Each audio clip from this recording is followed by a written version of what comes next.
Heto ng singsing. Sige na, ayusin mo na ang cake para kay Mr. Samuntina.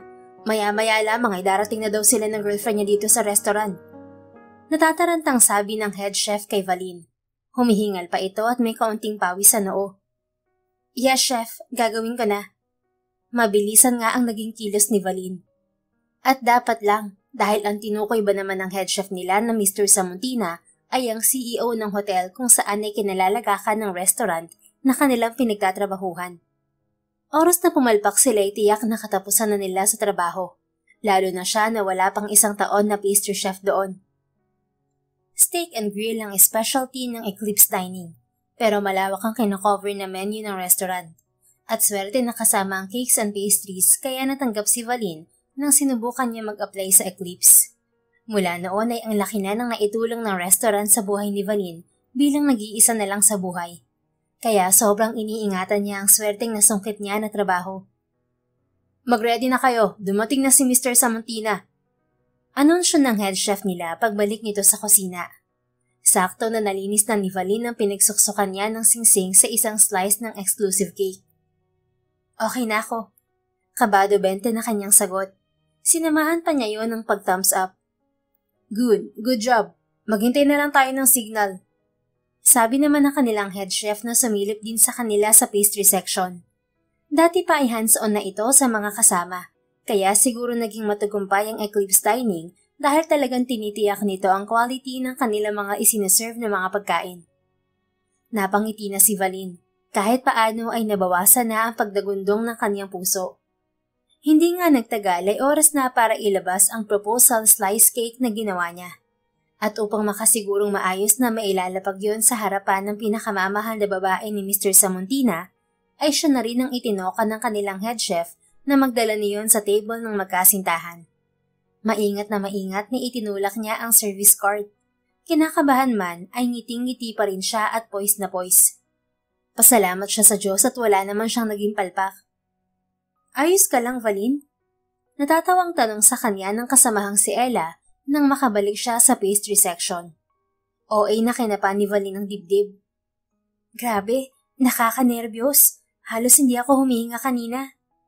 Tinawanan na talaga siya ni Ella. Ako nga parang maiihina eh. Ang hirap talaga kapag VVIP ang client. Imagine, pinareserve pa niya ang buong restaurant para sa proposal na to.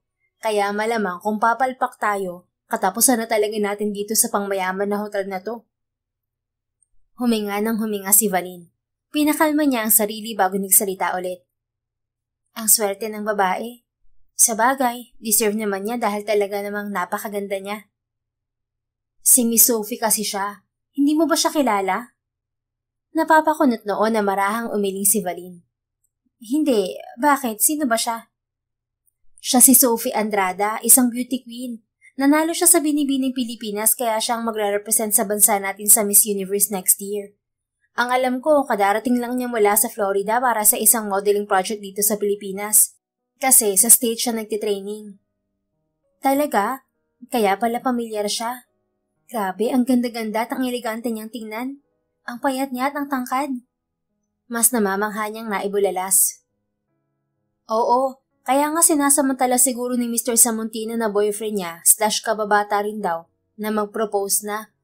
Para siguro maitali na niya si Sophie kasi simula nang nanalo siya sa Binibining Pilipinas ay hindi na siya napirmi dito sa bansa natin. Isa pa baka mas madami nang umali-aligid na mga lalaki ngayon sa kanya, lalo na siguro kung masusungkit niya ang korona ng Miss Universe. True, ako nga parang natutomboy na sa kanya eh. Ang ganda-ganda kasi niya. Sang-ayon ni Valin. Ako rin. Natawang segunda ni Ella. Kinilig na nag-apiran sila.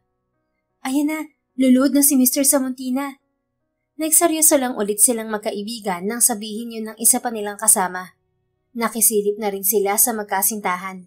Kinikilig sila na nakinood sa eksena ng pagpupropose ng mga mayayaman.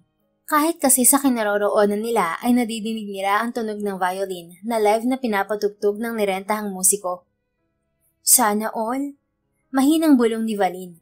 Kitang-kita nila ang pagkagulat sa mukha ni Miss Sophie. Effective ang pagsurpresa rito ni Mr. Samuntina. Subalit bigla ay parang nawala ang napakaraming puso na nagliliparan sa buong paligid nang umiling si Sophie sa proposal at nagtatakbo paalis ng restaurant. Hindi lamang ang puso ni Mr. Samontina ang nabasag, kundi pati ang puso nilang lahat na naging saksi sa hindi magandang kinalabasan ng proposal. Awang-awa si Valin sa mayamang binata nang halos hindi nito magawang makatayo mula sa pagkakaluhod. Gusto niya itong lapitan, aluhin at sabihing magpakatatag ito, sapagkat minsan ay naranasan na rin niya ang ganoon. Alam na alam niya kung gaano yun kasakit. Pigil na pigil lamang niya ang sarili dahil sino naman siya para gawin yun. Kasama siya, wala silang nagawa ng mga staff ng restaurant, kundi ang tahimik na lamang na makisimpat siya sa pagkamatay ng puso ni Mr. Samontina. Hanggang sa tahimik na lang itong umalis ng restaurant. Kung sinundan nito ang nobyang nag-reject sa proposal nito o umuwi na ito, walang nakakaalam. Nang inutusan na silang magligpit ay napabuntong hininga si Valin nang makita ang diamond ring sa ginawa niyang slice cake. Wala sa ayos na nakatusok doon ng singsing. Ang mabuti pa ikaw na munang magtago ng singsing, Valin. Hintayin na lang natin na balikan niya ni Mr. Samontina. Payo sa kanya ni Ella nang mapansin din ng singsing. Bakit ako? Baka mawala ko pa yan. Mukha pa namang mamahalin. Mas mawawala yan kung si head chef ang magtatago o isa sa amin. Alam mo namang ikaw lang ang masinop at matino sa mga tao dito. Gusto ba bang mawala yan at mawala tayo pare-parehas ng trabaho? Napatingin si Valin sa kanilang head chef. Mukhang hindi nga ito ngayon mapagkakatiwalaan dahil halatang halata ang nerbiyos nito. Malamang ay dahil kabado ito na sa restaurant pa nangyaring eksena na yon. O ay man sa iba, pero CEO kasi ng hotel ang pinag-uusapan. Kaya natatakot sila na baka madamay sa pagkabigo ng puso nito ang eclipse. Kahit wala silang kasalanan sa nangyari, ay pwedeng sisihin pa rin sila ni Mr. Samontina. Katulad na lamang ng ibang mayayaman at matapobreng customer na napagdaanan nila. Kahit kaunting bagay ay big deal sa mga ito. Sige, ako na muna magtatago. Sabihan mo ko agad kapag hinanap ni Mr. Samontina to. Bagaman alanganin pa rin, ay pagpayag na ni Valin. Humugot siya ng ilang peraso ng tissue sa kahon. Nilinisan niya ang mamahaling singsing bago ibinalot din sa tissue. Ingatan mo yan, alalahanin mo umili ng halaga niyan. Paalala sa kanya ni Ella. Mariing tango ang ginawa niya at ibinuot sa pansamantala sa kanyang chef's uniform ang singsing. Makalipas ang ilang araw, kung ang iba'y apektado pa rin sa balitang na-reject ang proposal ni Aris sa beauty queen na nobya na si Sophie Andrada, naka-move on naman agad si Aris. Sapagkat ang totoo, hindi rin naman bukal sa kanyang kalooban ang wedding proposal na ginawa. Napilitan lamang siya dahil sa panggigipit sa kanya ng ina. Where are you going?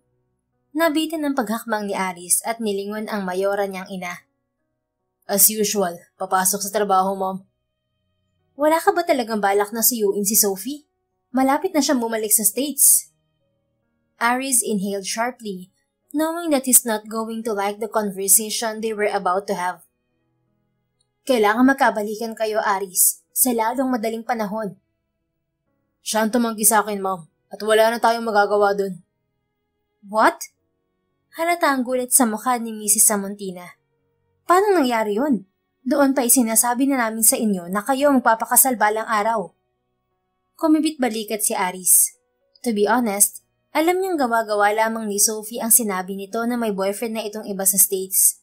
Nasisiguro niya na dahil lang sa pageant career nito, kaya tinanggihan nito ang kanyang wedding proposal.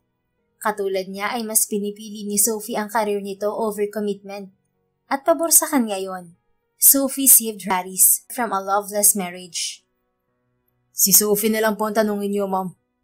Tipid niyang sagot sa ina at nagsimula muling maglakad. Hindi pwede ang gusto niyong mangyari. Noon pa man ay itinakda na namin ang kasal niyo.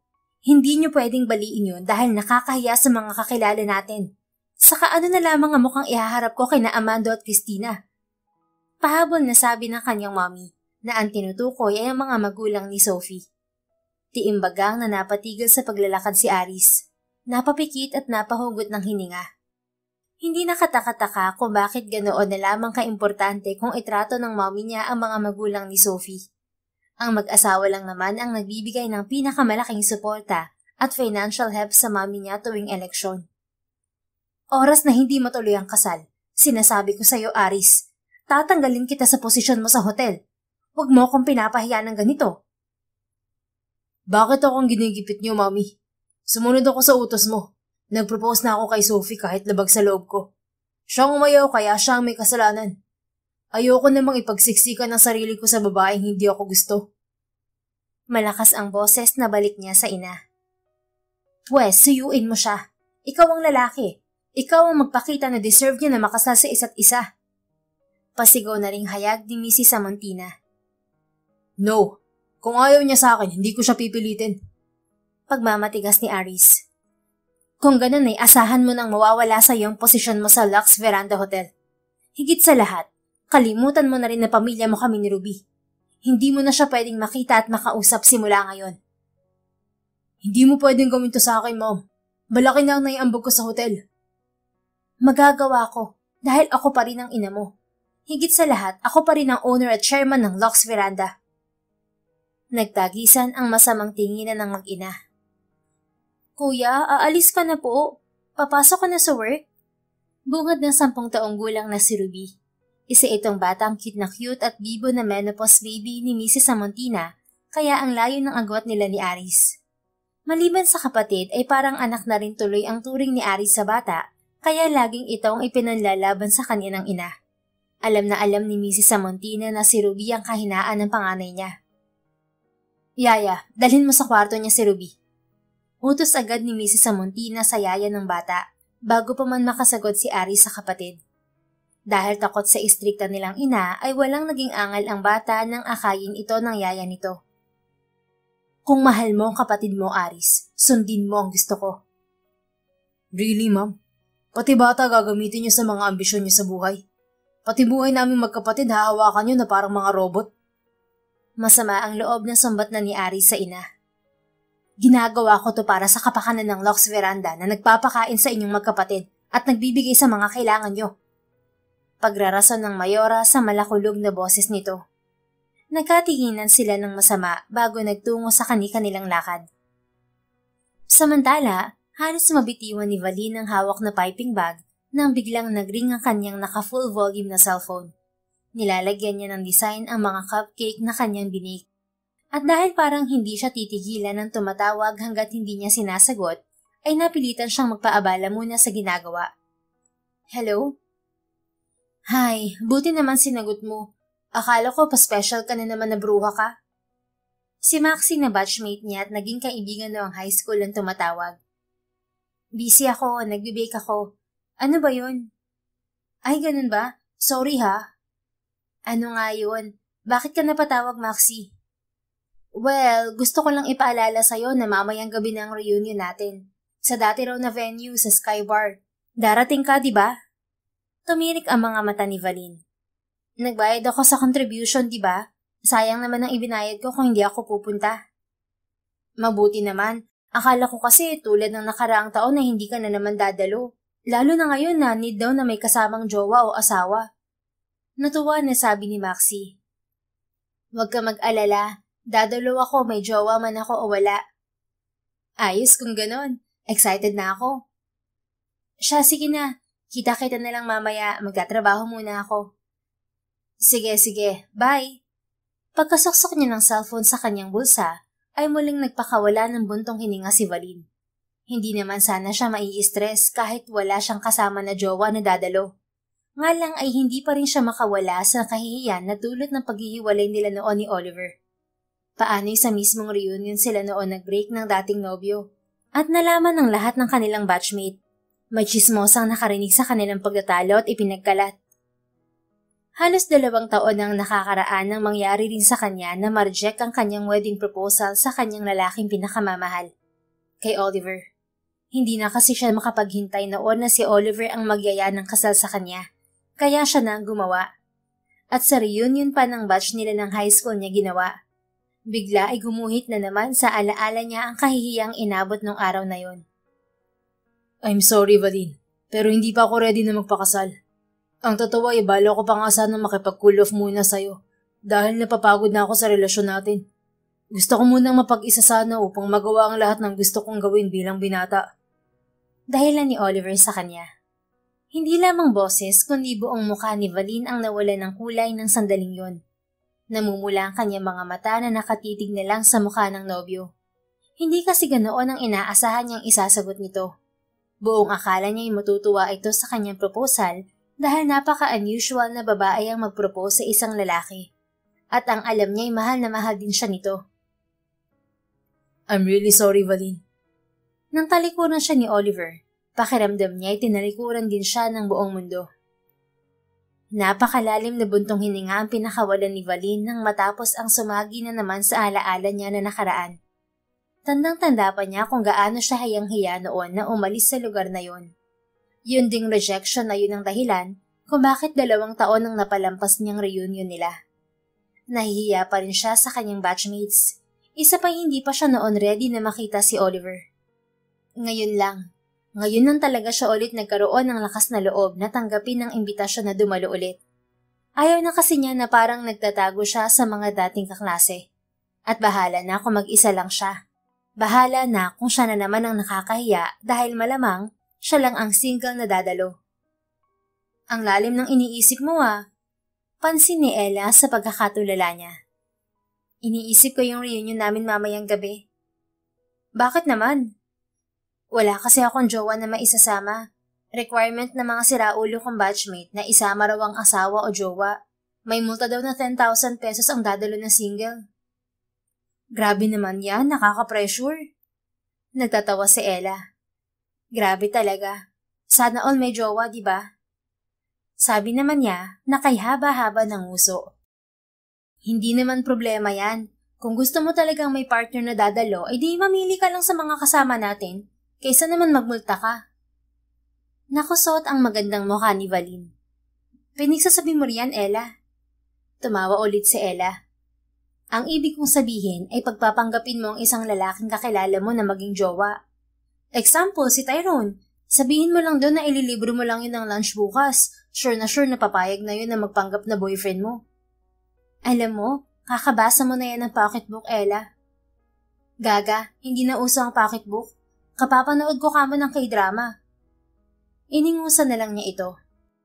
Pero seryoso, Valin, ganun na lang ang gawin mo kung ayaw mong magmulta ng 10K sa reunion. Giit pa rin ni Ella sa ideya nito at tumalikod na. Itinuon na niya ang pansin sa ginagawang gelato. Naiwan siya na lalo pang natutulala. Siya mag-hire ng lalaking magpapanggap na boyfriend niya? Saglit lamang ay ipinilig niya ang ulo. Hindi niya gagawin dahil papaano kung mabuking siya. Di panibagong kahihiyan na naman. Valin, nasa pangangalaga mo pa rin ba ang singsing? Ang head chef naman nila ang gumambala sa pananahimik niya. Yes ma'am, kukunin na po ba? Hindi pa naman, gusto ko lang i-check at sabihing ingatan mo. Yes chef, pero bakit po kaya hindi pa kinukuha ni Mr. Samontina ang singsing? Bumuntong hininga ang medyo may edad na rin nilang head chef. Ewan ko ba? Ayaw ka namang magtanong sa itaas dahil sensitibong usapin yun. Tahimik lang si Mr. Samontina, kaya ganoon na lang siguro ang gawin natin. Ang manahimik na lang at maghintay kung kailan niya babalikan ng singsing. Sabagay nga po. Sige po, ako po ang bahala sa singsing niya. Isang tapik sa balikat at iniwan na siya ng mabait nilang head chef. Itinuloy naman na ni Valin ang ginagawang pagdidesign sa mga cupcake. Bigla ay parang may nagliwanag na bombilya sa kanyang tuktok. Alam na niya ang gagawin upang hindi siya magmulta ng 10K sa reunion nila mamaya. Hihiramin na muna niya ang singsing ni Mr. Samontina. Kinagabihan ay nagpunta nga siya sa usapan nila ng mga kabatchmate niya. Thank you for coming, Valin. Akala ko talaga hindi ka napupunta dito sa reunion tulad last year. Kung hindi, buryong-buryo na naman sana ako dito. Ngiti-ngiti na saad ni Maxine nang makarating siya sa venue ng kanilang reunion. Punong-puno ang sikat na bar. Halos nakatayo na lang lahat dahil maliban sa kanilang batch, ay madami ring nag-walk-in na parokyano ang bar na naroroon upang magsaya. Namiss ko rin naman kayo. Pagsisinungaling ni Valin. Siyempre, hindi niya pwedeng sabihin dumalo lang siya upang ipakita na nakamove on na siya kay Oliver. Speaking of, natanawan na nga niya ang devil. Kadarating lang ni Oliver at tulad ng inaasahan niya, kasama nito ang babaeng girlfriend daw nito na dinala na rin nito last year, na hindi niya nakita dahil absent nga siya. Si Oliver. Siko sa kanya ni Maxie. Walang salitang tumango siya. Sabi ko na, kasama na naman yung feeling main character niya na girlfriend. Ay, hindi pala. Fancy na pala dahil balita ko, engaged na sila. Natuwa si Valin nang kapain niya ang kanyang puso sa nalaman, sapagkat wala na siyang nararamdamang sakit. Ibig sabihin, naka-move on na nga siya. Akala mo kung sino mga sweet? If I know, lagi namang nag-aaway ang dalawang yan. Nakasimangot na sabi pa ni Maxie. Paano mo naman nalaman? Kapitbahay ni girl yung office mate ko at yun ang sabi niya. Silosa kasi raw masyado yung girl. Karma na siguro ni Oliver dahil ang lakas ng loob niya na i-reject noon ang wedding proposal mo. Ayan, napunta siya sa Bruhilda. Napangiting umiling si Valin. Malay mo naman, mas Bruhilda pa ako ron. Oy, ang bait mo kaya? We, sumisip-sip ka lang ata sa akin, Max. Oo nga, kaya pautang ako mamayang uwian ha. Tinawanan na lang niya si Maxie. Sumunod siya sa kaibigan. Naging dahilan tuloy yun upang maagaw nila ang pansin ni Oliver. Hila-hila nito ang kasalukuyang nobya na lumapit sa kanila. Binahan ng sari-saring emosyon ng dibdib ni Valin na pinangungunahan ng kaba. Kahit natitiyak niyang wala na siyang nararamdaman para sa dating nobyo ay hindi pa rin pala siya handa na makausap ito. Long time no see, Valin. Bati sa kanya ni Oliver nang makalapit. Oo nga, kamusta? Heto, malapit nang ikasal. Ito nga pala si Dahlia, fiancé ko. Pakilala nito sa kanyang kasamang babae. Parehas sila ni Dahlia nang umiting alanganin sa isa't isa. How about you, Valin? Bakit parang wala kang kasama na boyfriend o asawa? Don't tell me, wala ka pa rin na ipapalit sa akin. Ayos na sana lahat. Nga lang ay may pagdadaldal pa kasi si Oliver na tila nagyayabang. Unti-unti ay nabura sa mga labi ni Valin ang magilo niyang ngiti. Napalitan ng plastik ng ngiti. Kinailangan na niya tuloy agad ilapag ang kanyang alas. Meron na syempre, hindi ka naman mahirap palitan. Ang dami ngang masigit sa'yo eh. Pagyayabang niya rin. Actually, katulad niyo engaged na rin kami. Pagkasabi niyo na itinaas niya ang kamay na may nakasuot na diamond engagement ring. Hindi lamang tuloy si Oliver ang nagulat, kundi pati na rin si Maxie na kanina pa niya kausap. Walang boses na napawaw ito. Really? Kung ganun eh, bakit wala siya rito? Sana makilala namin. Panguhuli sa kanya ni Oliver. Mukhang ito ang nakaamoy na gawa-gawa lamang niya ang sinasabi. Hindi tuloy niya alam kung sino sa kanilang dalawang bitter. Bakit kasi kailangan pa siya nitong pakialaman? Busy kasi siya, isa siyang CEO ng hotel. Alam niya na madaming inaasikaso. Kinabahan man ng kaunti ay hindi nagpahalata si Valin, na hindi niya ibinababa ang kamay dahil pati ang ibang batchmate nila ay napapatingin na sa kanya dahil sa mamahaling singsing. Anong hotel? Sa Lux Veranda Hotel. Bigla na lamang nasabi ng dila ni Valin. Huli na para bawiin niya ang sinabi. Ang hindi niya alam ay isang lalaki na kanina patahimik na nagiinom sa may bar counter ang biglang lumingon sa kanya dahil sa mga kasinungalingan niya. Sakto na kuminang ang singsing sa daliri ng babae nang tamaan ng ilaw. Agad nito yung nakilala. Gawa ng kalasingan, wala sa sariling padaskol na tumayo ang lalaki at walang ano-anong hinaklit ang kamay ni Valin. Pinakatitigan nito ang singsing. Si Valin na nakilala agad si Mr. Samontina ay muntik nang mahimatay. Lumuwa ang kanyang mga mata at matinding kumabog ang dibdib niya. Inaalala niya na baka ipahiya siya ng lalaki. Diyos ko, kotang-kota na siya sa kahihiyan tuwing reunion nila. Napadasal na lamang siya. Girlfriend kita? Mahinang tanong sa kanya nito habang kahigpit ng pagkakahawak sa kanyang kamay. Diretsong-diretso ang tingin sa mga mata niya na wari ba'y gusto siyang sakmalin agad-agad dahil sa maling impormasyong ipinagkakalat niya. Valin, siya bang boyfriend mo? Tanong ni Maxie. Ipakilala mo naman sa amin ng CEO mong boyfriend, Valin. Akala ko ba busy siya kasi CEO siya? Tanong din ni Oliver. Ayon sa pagkakangiti nito ay mukhang ito na naman ang nakahalata na parang may mali sa biglaang pagbungad ni Mr. Samontina. Lalong naten si Valin, hindi alam ang gagawin. Lalo na nang masama ang tinging ipinukol ni Mr. Samontina kay Oliver at Maxie. Kasi ganito lagi siya, mahilig mang sorpresa. Kahit parang feeling ni Valin ay mabibitay siya mamaya dahil booking na ang kalokohan niya, ay lakas loob pa rin niyang sabi. Siya naman ang masamang tiningnan ni Mr. Samontina. Naiiyak sa nerbiyos nang nginitian niya ito. Nakikiusap ang tingin niya rito na kinagat ang pang-ibabang labi. Sana makaramdam to. Sana wag akong ibuking.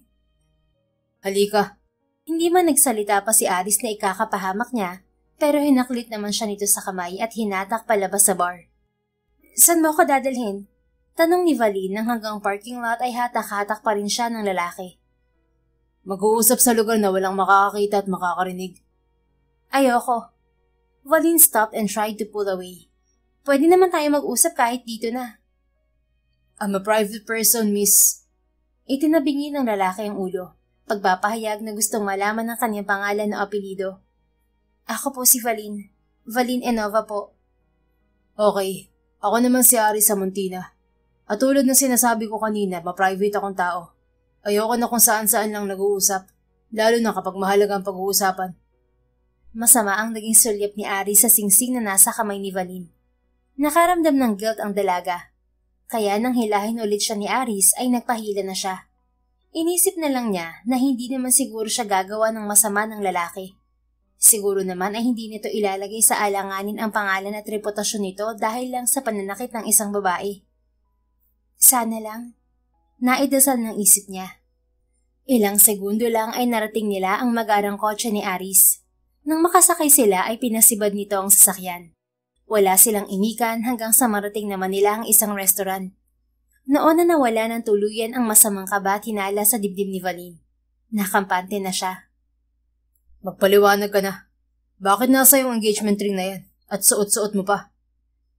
Ako po si Valin, pastry chef po ng Eclipse Dining Restaurant. Ako po ang gumawa ng proposal cake niyo para sa girlfriend niyo ng nakaraang araw. At naiwan niyo po itong singsing. Itinago ko po muna habang hindi niyo pa binabalikan dahil yun pong utos sa akin ng head chef namin. Nahihiyang napatingin si Valin sa kanyang kamay kung saan nakasuot ang singsing. Sorry po kung pinakailaman ko ang singsing niyo, sir. Pero maniwala po kayo, hiniram ko lamang tong singsing mo para makadalo sa reunion namin. Ang rule po kasi ngayong taon sa reunion namin, dalhin ng jowa o asawa, kundi magmumulta ng 10,000 pesos. At wala kang boyfriend, kaya ginamit mong palusot ang singsing. Sinabi mo pang boyfriend mo ko. Nakangiwing napapikit si Valin nang muli siyang napayoko ng ulo. Sorry po talaga. Nabaliw po ako kanina. Naging desperada lang po pero ito po, ibabalik ko na po sa inyo. Hinugot ni Valin ang singsing sa daliri, subalit natigilan siya nang hindi na yun maalis sa kanyang ring finger. Sinubukan niya ulit pero ayaw pa rin. Napakagatlabi na siyang tumingin kay Aris at maasim ang mukhang nagsalita. Ayaw pong matanggal, sir. Napasimangot lalo si Aris. Nakatingin sa gwapong mukha ng lalaki, sinubukan ulit ni Valin na hugutin ang singsing sa daliri. Sa kamalasan, ayaw talaga nitong magpahugot. Sorry po pero kanina kasi na isinuot kong singsing ay masikip na talaga. Pinilit ko lang po talagang isuot kanina. At siguro dahil ang dami ko nang nakain kanina dun sa reunion namin at nainom na ladies drink, kaya mas sumikip ang singsing na to. Napasinghap si Aris, hindi naniniwala. Tumayo ito at lumapit kay Valin. Marahas na kinuha ang kamay ng dalaga at sinubukan ring tanggalin ng singsing. Aray! Aray! Daing ni Valin dahil masakit na ang daliri niya kakapilit na hugutin ng singsing. Dapat kasi hindi ka nagsusot ng singsing na hindi mo pag-aari. Galit na singhal ni Aris sa dalaga nang ito'y sumuko. Sorry po talaga, sir. Huwag po kayong mag-alala dahil oras na maalis ko ng singsing mo ay ibabalik ko po ito sa inyo. Pulang-pula na ang mukha ni Valin sa sobrang kahihiyan. At sa tingin mo papayag ako na sorry lang ang tatanggapin ko mula sa'yo para matakpan ang kasalanan ginawa mo? Dapat kang matanggal sa trabaho. Ayaw kong may aali-aligid sa hotel ko na katulad mo. Huwag naman po, sir. Kailangan ko po ng trabaho ko. Maawa po kayo sa akin. Huwag niyo po akong ipapatanggal. Ulila na po ako at mag-isang namumuhay. Gagawin ko po lahat ng gusto niyo, huwag niyo lang po akong ipapatanggal sa trabaho. Sumamo agad ni Valin. Sa kanyang mga sinabi ay handa talaga siyang gawin anuman ang sabihin nito. Really? Sige nga, tumalon ka dyan sa terrace. Tignan natin kung mabubuhay ka pa o hindi pagbagsak mo sa ibaba. Hamon naman agad sa kanya ng binata. Po? Hindi mo kayang gawin? Pues ipapatanggal na lang kita sa trabaho tapos ipapakulong kita. Akmang tatalikod na si Aris pero madali siyang nag-isip. Sir, saglit po. Maya-maya ay tawag niya sa lalaki. Sige po, gagawin ko na po. Basta kapag nabuhay ako, kayo magpapa-ospital sa akin ha. Salubong ang mga kilay na nilangon siya ni Aris. Seriously? Napaluha naman si Valin at tumango. Ang totoo po kasi sir, kaya ginawa ko na hiramin ng singsing mo ay dahil gusto ko nang makawala sa kahihiyan na ginawa ko noon 2 years ago. Nag-propose po kasi ako sa boyfriend ko noon. Siya po yung lalaki kanina nakasama ko. At nireject niya po ako kaya naging tampulan ako ng tukso at chismis ng lahat ng kakilala namin. Ayoko na pong maulit yun kapag nalaman na naman nila na gawa-gawa ko lang ang sinabi ko kanina na boyfriend kita. Tiyak na hindi ko na mahaharap pa ang matindi ulit na kahihiyan. Umawang ang labi ni Aris pero wala namang sinabi. Mangako po kayo sir, ipapa-hospital niyo ako pag nabuhay ako tapos hindi na ninyo ako ipapatanggal sa trabaho. Naniniguro na sabi pa ni Valin. Baliw ka ba? Singhal na ni Aris. Opo, nababaliw na talaga siguro ako, sir. Pagkasagot ni Valin ay pumihit na siya. Marahang lumakad patungong veranda ng restaurant. Napabuntong hininga naman si Aris. Hindi pa ito nakakakilala o nakakausap ng taong kasing baliw ni Valin. Siyempre ay hindi seryoso ang sinabi ng binata. Panakot lang nito yun kanina. Napailing si Aris. Di kawasay malalaki na ang hakbang na sinundan nito si Valin. Hinaklit ang braso at hinila. Gulat na gulat si Valin na napasubsob sa dibdib ng lalaki. Hey woman, oras na matanggal mo yung singsing sa daliri mo. Itapon mo yan sa walang makakapulot na kahit sinong tao. Tiyakin mo dahil oras na makita ko pa yan, babalikan kita. At ako mismo magdadala sa'yo sa polis. Naintindihan mo? Madiin na madiin ang tono na sabi ni Aris. Mas nanlaki ang mga mata ni Valin. Itinulak na siya ni Aris palayo sa sarili nito. Narinig mo ba ako, Valin Enova? Sigurado po kayo? Ganun ang gagawin ko? Sayang naman po ang singsing kung itatapon po. Oo, sigurado ako. At tiyakin mo na gagawin mo. Pagkasabi niyon ay tumalikod na ito. Napakunot noon na si Valin. Ngayon pa lang kasi ay nanghihinayang na siya sa singsing. At hintayin mo rin ang tawag ko sa'yo. Dagdag ni Aris. Pag-iisipan ko pa kung anong konsekwensya gagawin ko sa ginawa mo. Sabi pa ng binata bago tuluyang lumakad paalis. Napangiwi si Valin na inahatid niya ito ng tanaw. Wala pa rin palang lusot. Mukhang pag-uwi niya mamaya ay kailangan niyang magnobena upang ipagdasal na sana'y hindi mahirap ang ipapataw sa kanya ng Mr. Samuntina na consequence. Sana wag namang tatalon sa bangin o overpass. Kaloka. 2 araw ang lumipas bago nakatanggap ng sign si Valin na gusto na siyang makausap ni Aris ukol sa consequences ng ginawa niya. Sa paraan na gusto raw nitong bawiin na ang singsing. At gusto nito na si Valin ang magdadala ng singsing dito ayon sa kanyang head chef na tinawagan daw ni Aris. Mabuti na lamang at ngayon lang ito nakaalala dahil kaninang umaga lamang niya natanggal sa daliri niya ang singsing nito. Grabing pagtitiis niyang hindi kumain o umimpis lamang ang daliri niya. Sorry po sir, I'm late. Hinging pa umanhin ni Valin habang umuupo sa tapat ni Aris sa isang table. Sa isang mamahali na restaurant na naman sila nakita. Sinulya pa ni Aris ang pambisig na relo. 10 minutes lang siyang late pero mukhang nabagot na agad ito sa paghihintay. Natanggal mo na ba ang singsing? Maliksing tumango si Valin sabay taas sa kanyang kamay. Kakatanggal ko lang po kanina. Saan mo tinapon? Po? Hindi ba kabilin-bilinan ko sa'yo itapon mo pagkalis mo sa daliri mo? Opo. Itinapon ko na po. Doon po sa CR namin. Sa inidoro po. Napilitang pagsisinungaling niya. Pero nagsalubong ang kilay ng binata. Bakit doon? Hindi mo ba naisip na pwede pa rin yung makuha ng kahit sino man? Napalunok siya at nahintakutan. Hindi lamang niya pinahalata. Hindi po. Sure po ako na walang makakakuha na niyon. Saka sino pong kukuha ng singsing sa Poso Negro? Siguraduhin mo lang, Valin. Opo, sir. Sakto na dumating ang waiter na dala na ang order nila, kaya napatigon sila sa pag-uusap ng ilang sandali. Nakatulong yun kahit papaano para mapakalma ni Valin ang sarili. About sa consequence na sinabi ko noon sa'yo. Magbabalik agad ni Aris sa usapan nang makaalis ang waiter. Ang natatakam sa mga masasarap na pagkain na si Valin ay nilunok na lamang ang laway niya. Ano po palang ipapagawa niyo sa akin, sir? Kilala mong girlfriend ko, hindi ba? Opo, si Miss Sophie po. Siya po ang nanalo sa Binibining Pilipinas kaya siya po makikipag-compete sa Miss Universe next year. Kinuha ni Aris ang kopeta na may lamang tubig. Sumimsing muna bago nagsalita. Yes, siya nga. At ang gusto ko ay amuin mo siya. Sayuin mo. Sabihin mo na makipagbalikan siya sa akin. Po? Bakit po ako? Di ba po kayo ang jowa? Hindi niya kasi sinasagot ang mga tawag ko. Ayaw rin niya akong harapin kapag pinupuntahan ko siya sa kondo niya. Seryoso ka po? Seryoso ako. Kaya seryosohin mo rin ang sinasabi ko. Dahil oras na mabigo kang sayuin siya, maganda ka na ng sangkatutak na resume mo. Dahil titiyakin ko na hindi ka na makakapagtrabaho pa sa Eclipse Dining. Wag naman po, sir. Sige po, gagawin ko po. Pero paano po yun? Kung ikaw nga na boyfriend niya ay ayaw niya kausapin, paano pa po ako na hindi niya kilala? Isa pa ay beauty queen po yun. Imposible na makalapit ako sa kanya dahil sa mga bodyguards niya. Ang kausapin pa kaya ang magawa ko? Pranting idinikit ni Aris ang likod sa sandalan ng kinauupuan. Problema mo na yun. Basta gawin mong lahat para makapag-usap at magkabalikan kami.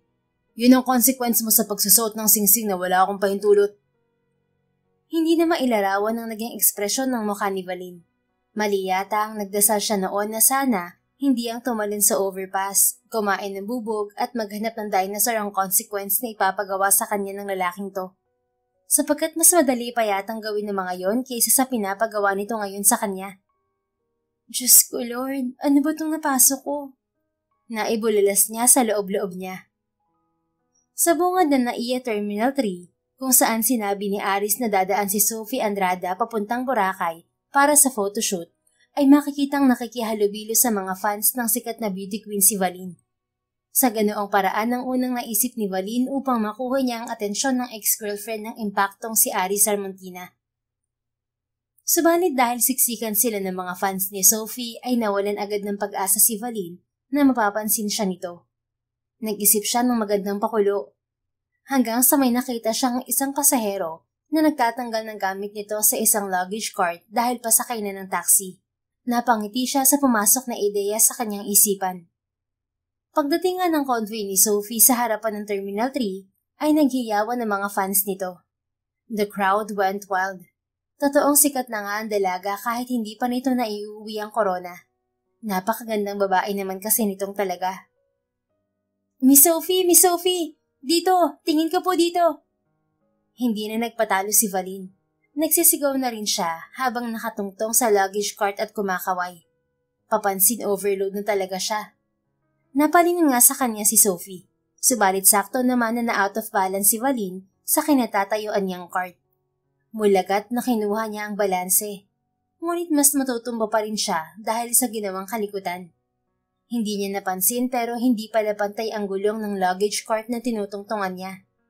Napahiyaw na lamang siya nang mahulog na ng tuluyan. Ipinikit na lang niya ang kanyang mga mata sa magiging kapalaran niya. She swears na mumultuhin niyang impaktong si Aris Sarmontina na yon sa oras na mamatay siya. Ouch! What the hell? Napaigik na daing ng lalaking sumalo sa kanya. Bumagsak siya sa mga bisig nito kaya nasaktan ito. Hindi naman siya makapaniwala na isa-isang iminulat ang mga mata. Tumindi ang pagtataka niya nang makita ang gwapong mukha ni Aris. Ito pala ang sumalo sa kanya. Nagtama ang kanilang mga mata at saglit na napako ang kanilang paningin sa isa't isa. Ang bigat mo. Reklamo ni Aris. Inis na ibinaba siya nito. Imbes na magpasalamat ay kumurap-kurap si Valin. Tiniyak niyang hindi siya namamalik mata. Anong katangahan ba kasing pumasok sa isip mo at sumakay ka sa cart, Valin? Ang sabi ko, sayuin mo si Sophie, hindi magpakamatay. Pagsusungit sa kanya ng binata. Napangiwi na siya. Kumpirmado, hindi siya namamalik mata lamang.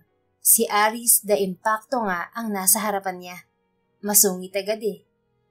Sorry, ganun kasi naisip kong paraan upang mapansin niya ako. Ang kaso minalas. Nagkakamot sa ulo na dahilan niya. Pagkaway lumaki ang mga mata niyang nataranta. Sandali, susundan ko pa nga pala siya. Hindi na, wag na. Pigil sa kanya ni Aris nang ang mga habol na siya kay Sophie. Pero bago pa siya makatalikod at makahakbang, ay napigilan na ni Aris ang kanyang mga kamay. Kailangan ko siyang mahabol para makausap. Ilang araw siya sa Boracay, sabi mo, di ba? Oo, pero hindi na kailangan. Hindi ko na siya kailangan suyuin? Binabawi mo ng consequence ko? Of course not. Yun naman pala eh. E di hayaan mo na akong habulin siya. Hindi na nga, dahil susunod naman tayo sa kanya. Anong ibig mo sabihin, sir? Pupunta tayo sa Boracay. Ano? Oo, kaya mag-ready ka na. Umuwi ka na, ihanda mo ang mga gamit mo na good for 1 week. Susunduin kita mamayang 1:00. Paano ang trabaho ko? Ako na ang bahala. Kaibigan ko ang may-ari ng Eclipse Dining. Hindi na nakakontra pa si Valin dahil mabilis na nakalayo sa kanya si Aris. Saktong 1:00 ng hapon, dumating nga sa inuupahan niyang apartment ang binata. 2:00 naman nang lumapag sila sa Katiklan Airport. Doon na sila nananghalian. Pagkatapos kumain ay sumakay sila ng tricycle patungong Jetty Port kung saan sumakay naman sila ng bangka patungo sa isla ng Boracay. This is your last chance para makausap mo si Sophie kaya galingan mo. Sabi ni Aris kay Valin nang patungo na sila sa kwartong uukupahin nila sa resort na pinareserve nito nang nasa Maynila pa lamang sila. Bakit? Dahil babalik na si Sophie sa States after ng commitment niyang to. Doon siya magte-training para sa magiging laban niya sa Miss Universe next year. Nalaglag ang mga balikat ni Valin. Paano ko kaya yun magagawa? Diyos ko. Lihim na nais sa loob na lamang niya kaysa magreklamo. Kahit naman magreklamo siya, hindi rin naman siya papakinggan ng impaktong si Aris. Nakahinga lamang ng maluwag si Valin nang marating na nila ang magiging kwarto niya. Humilata agad siya sa kama at nakipagtitigan sa kisame ng mapag-isa. Subalit napabalikwas din siya agad nang maisip niyang hindi pala siya pwedeng magsayang ng panahon. Kailangan gumawa na siya ng aksyon para makaharap niya si Miss Sophie. Dali-dali siya nag-shower at nagbihis pagkatapos ay lumabas na sa kwarto. Ay, impakto! Gulat na bulilas niya nang mabungaran niya si Aris pagbukas niya ng pinto. Tatawagin sana kita. Sabi nito na nakataas ang kamay upang sana'y kumatok. Ito ang hindi man lang nagulat. Kung sa bagay, wala sigurong impakto na nagugulat. Bulong niya nang nag-iwas siya ng tingin. May sinasabi ka ba? Narinig pala siya ni Aris, buti na lang at hindi naintindihan. Kakoy, bakit mo ako tatawagin sana?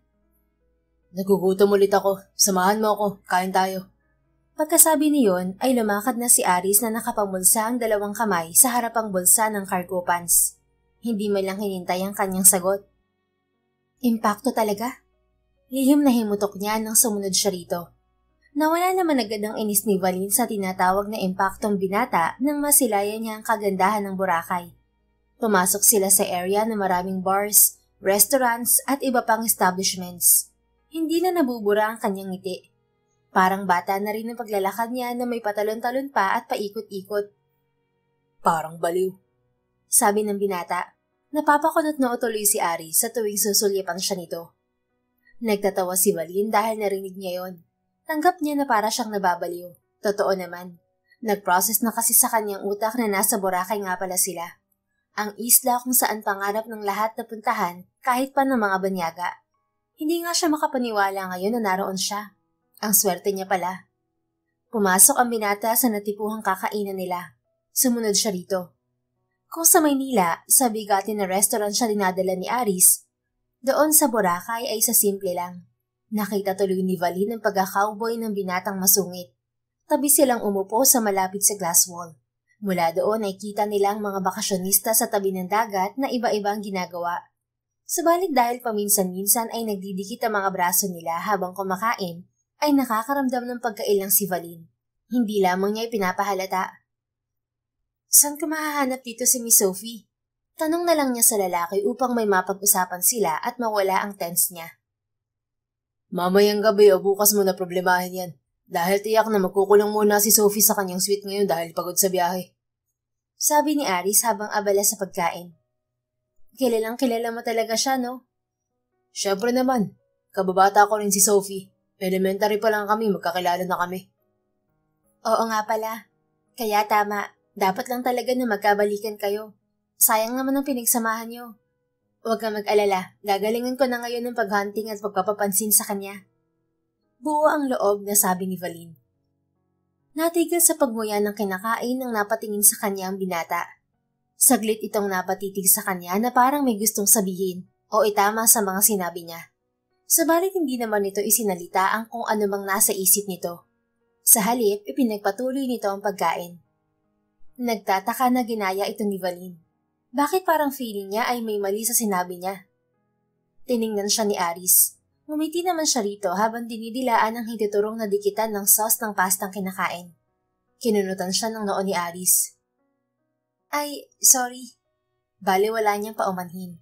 Inakala niya na dahil sa kawalan yon ng kanyang manners. Ang hindi niya alam ay ibang naging representasyon yun kay Aris bilang lalaki. Napainom tuloy ng tubig ang binata. Nabilaukan nga lang siya nang makita niya sa harapan si Sophie. Nakatayo ito sa labas ng glass wall at nakatingin sa kanya. Pinapayungan ito ng PA nito. Si Miss Sophie! Nakita na rin ni Valin ang dalagang target nila sa Boracay. Tatayo sana siya upang labasin ito dahil pagkakataon na niya ito para makausap. Umupo ka lang dyan, Valin. Pasimpleng hinawakan ni Aris ang kamay niya upang pigilan. Pero chance ko na to para makausap siya. Wag muna ngayon. Sagot ni Aris na kay Sophie pa rin nakatingin. Ilang sandali na nag-usap ang tinginan nila bago kumilos ang napakagandang dalaga at lumakad na paalis. Sayang naman. Himutok naman ni Valin. Nagkanda haba-haba ang kanyang leeg sa pagtanaw sa misyon niyang beauty queen. Hayaan mo na. Madami pa namang ibang pagkakataon. Bilisan mo na lang ang pagkain nang makalis na tayo. Ay, ewan ko sa'yo. Tapos kapag hindi ko nagawa ang utos mo, magagalit ka. Ang gulo mo? Sinabi ko na sa'yo, ma-private akong tao. Ayoko na kung saan-saan na lang nag-uusap. Hindi naniniwala si Valin. Ang sabihin mo, torpe ka lang. Nariyan na si Sophie kanina, hindi mo pa nilapitan. Naningkit ang mga mata ni Aris. Sige, inisin mo ako at iiwanan kita dito para ikaw magbayad ng kinain natin. Uy, joke lang naman sir. Tama ka naman talaga. Mas maganda na sa tamang lugar kayo mag-usap ni Miss Sophie. Hindi niya deserve na sa daanan lang siya susuyuin. Saka baka makilala siya ng mga tao at dumugin pa. Pagkambyo niya agad. Syempre ayaw niyang magbayad. Nagkunwari na ulit siyang ganado sa pagkain. Isang pagkalalim-lalim namang buntong hininga ang pinakawalan ni Aris habang pinapanood ang may kakulitan talagang dalaga. Mula nang makilala nito si Valin ay lihim itong nasisiyahan sa kakulitan ng dalaga. Maganda naman si Valin, medyo kalog at masayang kasama. Kaya nga hindi nagdalawang isip si Aris na isama ang babae sa Boracay. Kung tutuusin naman ay kaya nitong kausapin si Sophie. Pero ewan ba nito at naisipan nitong idamay si Valin sa problema nito kay Sophie? Kinagabihan, ginawa ni Valin ang misyon niya. Hinanap niya sa paligid si Miss Sophie. Kung saan-saan siya nagsusuot sa isla, matsyempohan lang niya sana ang dalaga. Sa kamalasan, ni anino nito'y hindi niya nakita. Ganoon din sa mga sumunod na gabi, pero wala talagang Miss Sophie sa kahit saang lugar na puntahan niya. Bakit ba ganito ang mga celebrity? Ang hirap makita. Himutok niya nang sumuko na siya. Pabigla siyang nagkambyo ng lakad. Ay pangit! Bulalas niya. Ganoon na lamang ang gulat niya nang dibdib ng isang lalaki ang nabungaran niya. Wala siyang kamalay-malay na noong isang gabi pa siya sinusundan ni Aris. Tinitiyak na ligtas siya. Bakit ba ikaw ang bigla na lang sumusulpot? Pwede namang si Miss Sophie ah. Reklamo ni Valin ng makahuma. Pagod ka na? Poker face na tanong ng binata kaysa patulan ng sinabi niya. Oo, kanina pa ako lakad ng lakad. Wala naman si Miss Sophie kahit saan. Hayaan mo na. Tara, samahan mo na lang ako. Saan? Iginala ni Aris ang tingin sa paligid. Dun. Pagkuwan ay sagot nito sabay turo sa escape bar. Sinundan yun ang tingin ni Valin. Kuminang ang mga mata niya nang makita niya ang lugar. Isang bar yun na kahit maliwanag pa ay puno na ng mga beach lover na mahilig sa nightlife. Let's go. Doon tayo sa malapit sa beachside pumesto. Hindi lang na siya ni Aris. Pero dahil ngayon ay holding hands na paraan ng paghawak nito sa kanya ay natitigilan si Valin. Lihim siyang na-conscious at sa unang pagkakataon ay naapektuhan siya sa binata. Pagkaupo nila ay umorder si Aris ng alak at ng madaming pulutan. Inenjoy nila ang maaliwalas at masayang gabi ng isla sa dahan-dahan nilang pag-inom at panakanakang kwentuhan. Sayaw tayo? Halatang may tama na ng alak si Valin. Ikaw na lang. Tanggi ni Aris. Okay. Mag-isang tinungo ni Valin ang dance floor. Nakihalubilo siya sa mga nagsasayaw sa maliksi at remix na tugtugan. Tawa siya ng tawa kahit wala namang nakakatawa. Pasulyap-sulyap naman sa kanya si Aris. Hindi maiwasan ng binata na humanga sa kagandahan ni Valin.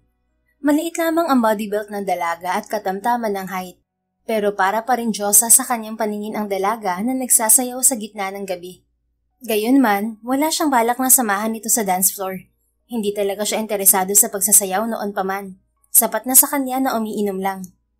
Nagbago lang ang isip niya nang makita niyang parang may nagkakatrip ng lalaki kay Valin sa kabilang table. Napilitan siyang tumayo at bakuran ng dalaga. Subalit bigla ay nag-iba ang tugtog. Naging sweet music pagkalapit niya kay Valin. Napatigil at napamaang tuloy sila parehas ni Valin na nagkatitigan. Hanggang sa wala silang choice kundi ang gumaya sa ibang nagsasayaw na halos magyakapan na sa isa't isa. Napahawak si Aris sa baywang ni Valin. Isinampay naman ni Valin ang mga kamay niya sa balikat nito. Tulad ng iba, dikit rin ang katawan nilang nagsasayaw habang nakatitig pa rin sa isa't isa. Valin, you're absolutely beautiful, and I have really grown fond of you. I was wondering, do you feel the same way about me? Nanlaki lalo ang mga mata ni Valin nang narinig niyang sambitin yun ni Aris. Kikiligin na dapat siya, subalit dahil ipinaalala ng utak niyang matino pa rin kahit papaano na nakainom ang binata, ay sinaway niya ang damdamin. Sa halip, itinulak niya ang sarili palayo rito. Ngunit humigpit lamang ang hawak ni Aris sa kanyang bewang at likod, dahilan para lalong dumikit ang pang-ibabang bahagi ng kanyang katawan sa katawan nito. Hindi sinasadya ay napasinghap siya nang naramdaman ng kanyang tiyan ang matigas nitong kahandaan. Aris was hot, hard, and pulsing. At natatangay siya. Kailangan ko nang hanapin si Miss Sophie. Bago pa man siya ang makagawa ng hindi tama, ay madaling umiwas na siya dito. Muli niyang itinulak ang sarili palayo sa lalaki, at sa pagkakataong yun ay nagawa niyang makawala sa tila bakal nitong mga braso. Valin. Excuse me. Tinigasan niya ang damdamin. Tumaligod siya kay Aris at sumiksik sa mga tao upang makadaan.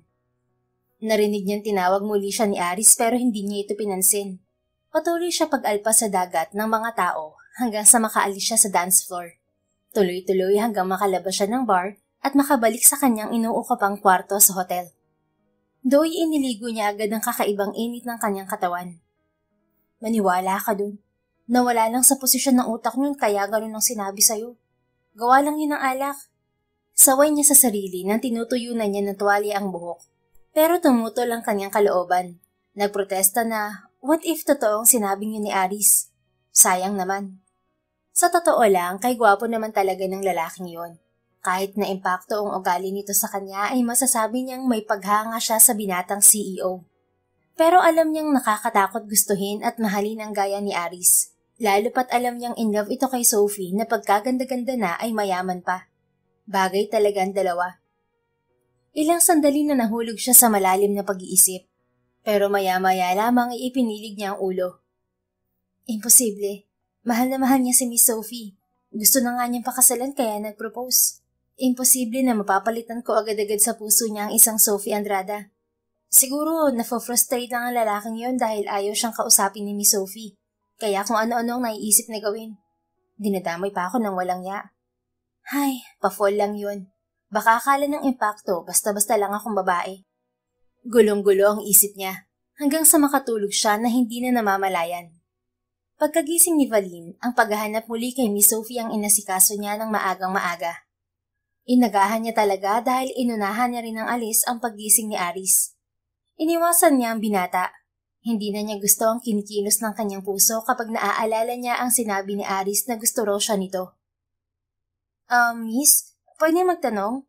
Sakali lang ba, nakita mo ba ang beauty queen na si Miss Sophie Andrada dito? Napilitan na rin siyang magtanong dahil napapagod na rin siya sa kakahanap dito. Talaga? Nandito sa Boracay si Sophie Andrada? Yung nanalo sa Binibining Pilipinas? Kaya lang ay minalas pa siya ng napagtanungan. Lumayas na ito matapos niyang magtanong. Sasabihin ko sa mga kaibigan ko na narito si Sophie. Napapakamot na lang si Valin sa kanyang ulo habang maasim ang muka. Gaano ba kalawak ang Boracay na to? Bakit lahat ng puntahan ko wala siya? Bakit ayaw niya mag-swimming sa dagat? O kaya maglakad-lakad man lang sana kahit sa gabi o hapon? Lumipas ang ilang oras na paghahanap niya ay wala pa rin nangyari. Nagpapagod na naman yata siya sa wala. Pero hindi ako susuko. Dangal at puso ko nang nakataya dito. Oras na hindi pa magkaayos ang dalawa, ay tiyak na mahuhulog na ng husto ang puso ko kay Aris. Kailangang mahanap ko siya at makausap, kundi lagot ako. Pampalakas loob niya sa sarili at itinuloy ulit ang paghahanap. Ang siste, sa kanyang pagliko, nakita niya si Aris. Mabuti na lamang at mabilis niyang naitago ang sarili niya sa isang puno ng niyog.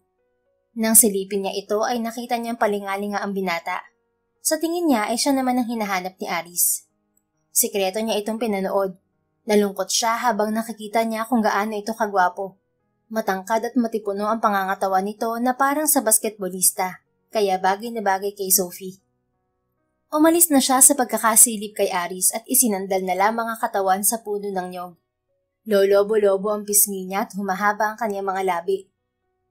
Tama lang talaga na hindi ako naniwala sa kanya kagabi na gusto daw niya ako. Malaking kalokohan yun. Di kawasay sabi niya sa isip na lalong nagpalungkot sa kanya. Higit na parang pinalakol, minasaw at ginutay-gutay na ang puso ni Valin nang sa kanyang pagsilip kay Aris ay nakita niyang kayakap na nito si Sophie. Natuod siya sa kinatatayuan at kay bilis na tumulo ng kanyang mga luha sa hindi niya malamang dahilan. Umiibig na ba talaga siya? Kung paanong nakatakbo pa siya paalis bago pa mas dumala ang makikita ng mga mata na gagawin ng dalawa ay hindi na niya alam. Nalaman na lamang niya na naroon na siya sa kwarto niya at nag-iimpake. Uuwi na siya. Mauuna na siyang lumuwas sa Maynila. Bahala na ang impaktong pa-fall na yon sa buhay nito. Mula nang iniwan ni Valin si Aris sa Boracay, hindi na nakita pa ng dalaga ang binata kahit na sa iisang hotel lang sila nagtatrabaho. At dapat natutuwa siya dahil yun naman talaga ang tamang mangyari. At hindi na dapat sila magkita pa. Subalit sa tuwing sinasabi naman niya yun sa sarili niya, ay lalo lamang nagdurugo ang kanyang puso. Grabe, pwede palang ganito? Ang ma-inlove agad-agad? Bulong niya sa sarili nang makauwi siya at nagpapahangin sa may rooftop ng apartment. Sadyang nagpalagay doon ang kanilang landlady ng mauupuan upang may pahingahan ang mga nangungupahan. Kasalanan mo to eh. Paninisi naman niya sa singsing na dinala niya talaga doon upang pag-isipan kung paano niya ma-dispose. Pati ang singsing ay gusto na rin niyang mawala sa pag-iingat niya para tuluyan na niyang makalimutan si Aris. Akala ko ba itinapon mo na ang singsing na yan? Sa gulat ni Valin na marinig ang galit na tinig na iyon ni Aris ay halos mapatalon siya sa pagtayo. Nanlalaki ang mga mata niyang nilingon to. Hindi ba sabi ko oras na makita ko pa yan na ipapapulis kita? Madilim na tanong pa nang bigla na lamang sumulpot sa rooftop na binata. Paano ba ito nakarating doon? Sir Aris, paano kayo nakaakyat dito? I used the stairs. Pulosa po nitong sagot. Oo nga po, bawal pong umakyat dito kung hindi bisita ng mga boarders ni Manang. I'm your visitor. I told them na bibisitahin kita. Pinapasok naman nila ako sa building at itinurukan nila dito. Now answer me. Akala ko itinapon mo na yan sa inodoro. Ano, hinalungkat mo yan sa Poso Negro? Itinapon ko na pero nakita ko lang ulit sa kalsada. Ang malas nga eh. Subok na palusot ni Valin. Are you seriously expecting me to buy that excuse? Pero yun ang totoo. Ang sabi mo, itinapon mo sa inodoro. Paano napunta sa kalsada? Di ba nga iginiit mo pa na sa Poso Negro ang diretsyo niyan? Alam nga naman pinasipsip niyo ang Poso Negro niyo. Sabagay, milyon nga naman ang halaga niyan. Kaya sayang nga naman. Napangiwi si Valin. #booking. Mabilis ang ginawang paglapit sa kanya ni Aris at inagaw sa kamay niya ang singsing. Tinitigan yun, pagkaway bumuntong hininga. Tama yan, sir. Kunin mo na lang sa akin kaysa itapon ko. Ang totoo, hindi ko talaga itinapon yan dahil naisip ko na baka magkabalikan din kayo ni Miss Sophie. Hindi nga ako nagkamali. Mabuti na lang talaga at naisip ko yun. May bibigay mo ulit sa kanya ang singsing niya. Napilitang pag-amin ni Valin. Anong ibig mo sabihin, Valin? Hindi ba't nagkabalikan na kayo ni Miss Sophie? Ayan, alokin mo ulit siya ng kasal. Good luck sa inyo, sir. Matabang niyang sabi at tumalikod na. Muli siyang nagulantang nang bigla siyang hinatak pabalik ni Aris at ibinaling paharap dito. Ano bang pinagsasasabi mo? Hindi naman kami nagkabalikan ni Sophia.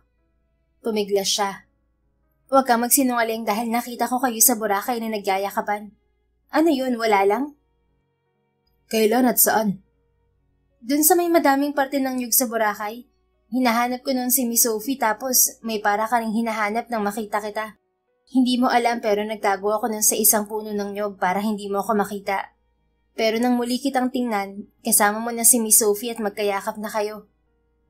Salubong ang mga kilay na inaalala yun ni Aris. Yun pala ang dahilan ng lahat, kaya basta mo na lang akong iniwan sa Boracay. Pagkaway na albulalas nito na may kasamang buntong hininga. Ang babaw mo naman, Valin. Wow, ako pa ang mababaw? Matapos mangguluhin ang damdamin ko sa sinabi mong gusto mo na ako ay makikita ko na gano'n ang eksena niyo ng ex mo. Ano sa tingin mong mararamdaman ko? Mahaba sana ang ililita niya ni Valin. Hindi lang niya maipagpatuloy dahil napaiyak na siya sa matinding sama ng loob. Naantig naman ang damdamin ni Aris. Sorry kung nakita mo yun at nasaktan ka. Pero wala yun. May masamang ibinalita lang sa akin si Sophie noon at alam niyang apektado ako masyado.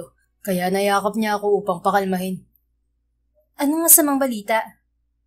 Nalungkot ang mukha ni Aris. Itinakbo raw si Ruby sa ospital that time dahil sa dengue. Sinong Ruby? Kapatid kong 10 years old. Dalaga? May kapatid kang bata pa? Tumangot-tango si Aris. Yes, menopause baby siya at siya lang ang kapatid ko. Kaya sobrang mahal na mahal ko yun. Hindi ko siguro kakayanin kung may mangyayari sa kanya na masama. Kamusta na siya? Awa ng Diyos, after ng 2 linggo na pagkakakonfine sa ospital ay na-discharge na siya at tumiretso na ako sa'yo. Nanlaki ang mga mata ni Valin. Ang ibig mong sabihin, galing ka sa ospital ngayon? Bakit hindi ka na lang nagpahinga muna? Hindi na kasi ako makapaghintay na makita at makausap ka. Hanggang ngayon naguguluhan pa rin ako kung bakit bigla ka na lang nawala sa Boracay. Alam mo ba kung saan-saan ka namin hinanap noon ni Sophie? Alalang-alala kami sa'yo. Mabuti na lang at nakuhanan ka ng CCTV sa hotel na nag-check out ka na nga. Hindi alam ni Valin kung anong sasabihin, kaya nagyuko na lamang siya ng ulo. Bigla siyang nahiya. Umalis ka ba noon dahil nagselos ka? Inakala mo talaga na nagkabalikan na kami ni Sophie? Hindi nag-aangat ng tingin na tumango ang dalaga. Pues para sabihin ko sa'yo, hindi talaga kami nagkabalikan. Niradya ka niya ulit? Tanong niya ang pagtingin sa lalaki. Parang ganun na nga rin. Napasulyap si Valin sa kamao ni Aris. Sayang pa rin pala ang singsing. Wala ring saysayang lihim na pagtatago ko sa kanya. Itinaas ni Aris ang kamay at ibinuka. Kuminang sa palad nito ang diamond ring. Hindi naman yata. Dahil sa tingin ko ay maisusuot pa rin to ng babaeng pinakamamahal ko. Ang ibig mo sabihin, hindi mo pa rin susukuan si Miss Sophie? Bahagyang natawa si Aris. Anong nakakatawa sa tanong ko, Sir Aris? Ang daw mo kasing pumikap, Valin. Saka wag mo nga akong tawaging sir, hindi mo ako boss. Anong gusto mong itawag ko sa'yo? Talaga namang sir ka namin sa hotel ah. Ang dami mong sinasabi. Palatak na sabi ng binata. Ikaw nga ang paligoy-ligoy pa riyan. Diretsahin mo na kasi ang sinasabi mo para hindi ako nasyusyunga rito. Tumitig sa kanya si Aris. Valin, I'm offering you a lifetime commitment. Please be my wife. Walang ligoy-ligoy na ang sabi nito. Ha? Hindi alam ni Valin kung ilang beses na siyang nabibigla sa mga pinagtatapat ni Aris. Ngunit sa lahat ng yon, higit siyang nabigla sa huling sinabi ng binata. Natawa na talaga si Aris. Diretsahin pala ah. Oh, di natigilan ka. Bakit hindi ka makasagot ngayon? Sobra naman kasi yun. Wife, agad-agad? Saka akala ko ba hindi masasayang ang singsing na yan dahil ibibigay mo pa rin kay Sophie? Sino namang may sabi na kay Sophie ko ito ibibigay? Bakit? May iba ka pa bang mahal? Saka ano bang napag-usapan niyo ni Sophie? May iba nga akong mahal. At alam niyo ni Sophie, sinabi na rin niya sa magulang niya na ayaw pa niyang mag-asawa. Yung sa amin, mga magulang lang naman namin ang may gusto na ikasal kami. Hindi namin mahal ni Sophie ang isa't isa. Mahal lang namin ang isa't isa pero bilang magkaibigan lang. Pero sinong ipinalit mo sa kanya na mahal mo? Yung tinanong ko na pakasalan ako at maging wife ko. Ano?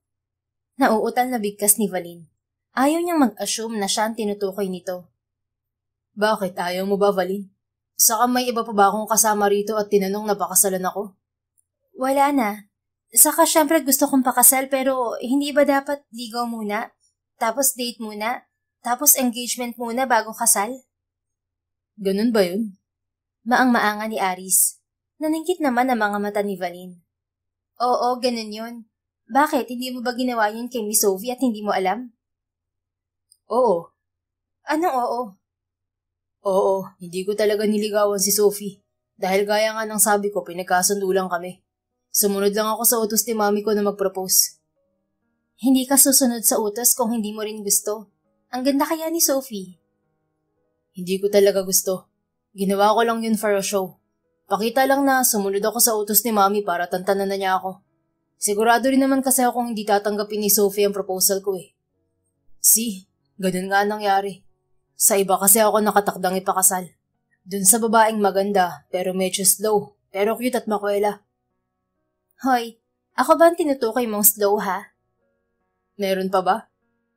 Impacto ka talaga? Gusto mong ipalunok ko sa'yo yung singsing na yan? Tingnan mo, hindi ka lang slow, matapang ka rin pala. Mas na-turn nun tuloy ako lalo. Nanggagago talaga to? Parang tanga eh. Irap niya pero kinikilig naman.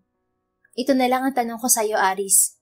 Kung show lang yung proposal mo kay Sophie, bakit mo ba ako inutusan na suyuin siya? Dahil binakmail ako ni mami noon na tatanggalin akong CEO ng Lux Veranda Hotel at hindi ko na makikita pa si Ruby na kapatid ko sa oras na hindi ko sundin ang gusto niyang pakasalan si Sophie. Wala akong choice kundi ang sumunod. Nga lang, ayaw na rin akong kausapin noon ni Sophie dahil galit na rin siya sa akin. Nagalit siya dahil imbes na tulungan ko siyang mag-isip ng paraan upang hindi matuloy ang arranged marriage namin, sinasang-ayunan ko pa raw. Palibhasa, may boyfriend na siya sa States kaya tutol siya sa kasal namin. Pero okay na kami ngayon. Hindi na nakakibo si Valin. Wala na siyang masabi. Okay na rin kami ni Mami. Sa nangyari kay Robina, nagagaw buhay dahil sa dengue. Na-realize daw niya na mas mahalaga kaming mga anak niya sa kahit na ano paman. Hahayaan na daw niya ako sa buhay na gusto ko. Basta tiyakin ko raw na magiging masaya ako. Patuloy pa ni Aris. May tila isang anghel na dumaan sa pagitan nila nang natahimik na rin ang binata. Hanggang sa hindi na napigilan ni Valin na mapangiti. Wala nang dahilan pa para magsintir siya. Malinaw ng lahat, kasing linaw ng buwan sa kalangitan na tiyempo pang full moon nung gabi na yon upang maging tanglaw nila. Maya-maya ay kinabig na siya ni Aris payakap. At dahil alam niyang wala nang dahilan pa para pigilan ang kinikimkim na pagmamahal, ay buong layang nagpakulong si Valin sa mga bisig nito. I love you so much, Valin. Kung mahal mo ako ay bakit ngayon mo lang ako pinuntahan? Tanong niya habang nakasiksik sa dibdib nito. Ang totoo ay dahil tiniyak ko muna kung tama ba talaga nararamdaman ko para sa'yo. Parang ang dali kasi na nainlove ako sa'yo, gayong mukha ka namang syunga-syunga at slow. Sumakay ka ba naman sa luggage cart sa airport? Tapos sinabihan lang na tumalon ka, tatalon ka nga. Ganon. Kinurot niya si Ari sa tagiliran kaya napaigit ito. Gayunpaman, hindi siya nito pinakawalan sa pagkakayakap. Nagtatawa naman siyang ipinulupot ang mga bisig sa tiyan ng binata. Mahal din kita, Mr. Ari Samontina. Mahal na mahal.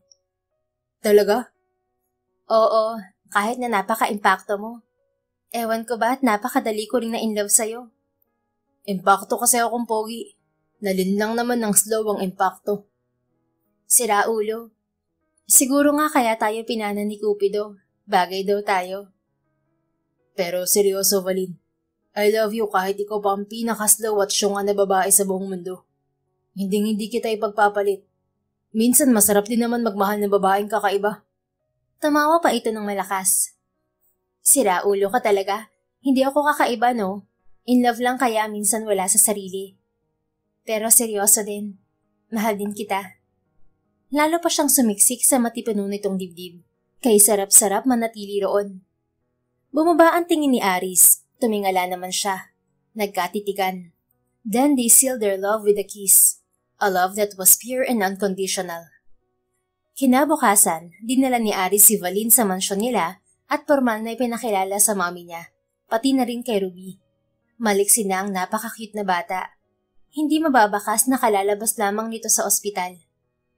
Sa wakas, mararanasan ko ng maging flower girl sa kasal. Makulit na sabi pa nga nito. Nasa hapag sila at sabay-sabay nanananghalian. Natawa parehas ang magkasintahan. Ginulo ni Aris ang tuktok ng kapatid. Advance ka naman masyado, little sister. Ay bakit ba kasi? Balak pa ba ninyong maghintay ng matagal bago magpakasal? Tanong ni Mrs. Samontina na tinapunan ng matamis ng ngiti ang magiging manugang. Hindi naman sa ganon, Mom. Pero ang gusto kasi ni Valin ay gawin namin ang tamang proseso ng relasyon namin. Ang enjoy yan ng pagiging mag-boyfriend at mag-girlfriend muna namin. Kakasagot pa lang niya sa akin. Paliwanag ni Aris. Pagkatapos ay ginagap ang kamay ni Valin. Nahiyang ngumiti at tumango naman si Valin kay Mrs. Samontina nang muli siya nitong tiningnan. O siya, kayo ang bahala. Basta wag matagal na matagal dahil excited na talaga ako magkaapo.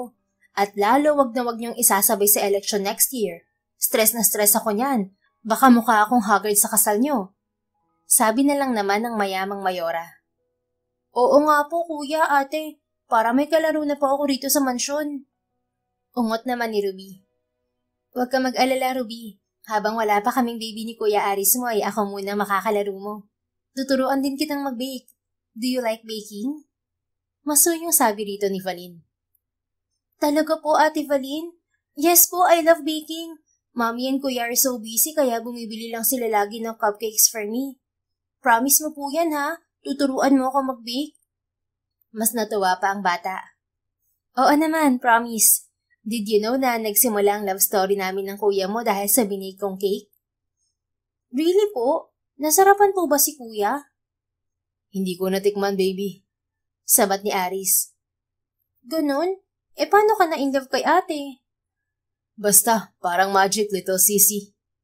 Kininatan ni Aris ang nobya. Si Ruby naman ay yumakap kay Valin na tila naglalambing. Magaan agad ang loob nito sa dalaga. Napapangiti na lang sa kanila si Mrs. Samontina. Makalipas ang ilang buwan.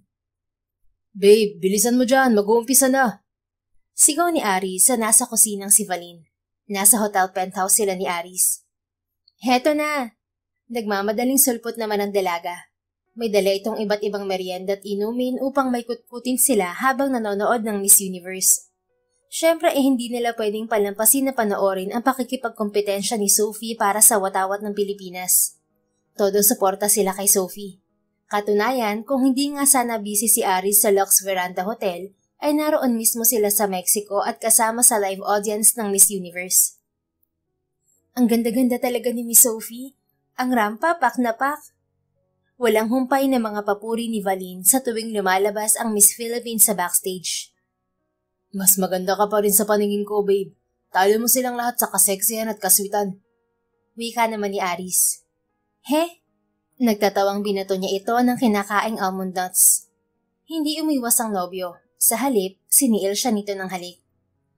Tigilan mo ko, Aris. Nanonood ako. Angal niya nang maghiwalay ang mga labi nila. Nagtatawa si Aris kaya hinayaan na nga ang nobya sa panonood. Ladies and gentlemen, the moment we've all been waiting for. The winner of Miss Universe 2025 is... Miss Philippines! Anunsyo na ng host sa nanalo na bagong Miss Universe. At kung meron ng pinakamalakas na tumiling Pinoy sa sandaling yon, ay malamang si Valin na yon. Halos magtatalon pa siya sa tuwa kung hindi lamang siya inawat ng nobyo. Tuwang-tuwa si Valin at proud na proud para kay Sophie. Naiyak siya na ikinatawa naman ni Aris. Matapos humupa ang kasiyahan ni Valin ay nagtaka na lamang si Aris nang lumuhod siya sa harapan nito. Babe, anong ginagawa mo? May dinukot sa bulsa si Valin. Inilabas doon ang isang pulang jewelry box na naglalaman ng panlalaking singsing. Mr. Aris Samontina, dahil nanalong Miss Universe ng Pilipinas, will you marry me and be my husband forever? Umayos ka ng sagot mo William ay sinserong tanong niya habang nakaluhod pa rin sa harapan ng binata. Hindi ba dapat akong gagawa nito? Manghang tanong ni Aris pero kilig na kilig. Sana, kaso dahil nanalo si Sophie kaya wala na tayong choice. What? Anong kinalaman ni Sophie dito? Napahagigig si Valin bago nagpaliwanag. Friends na kasi kami ni Sophie sa Facebook at lagi ko siyang kachat.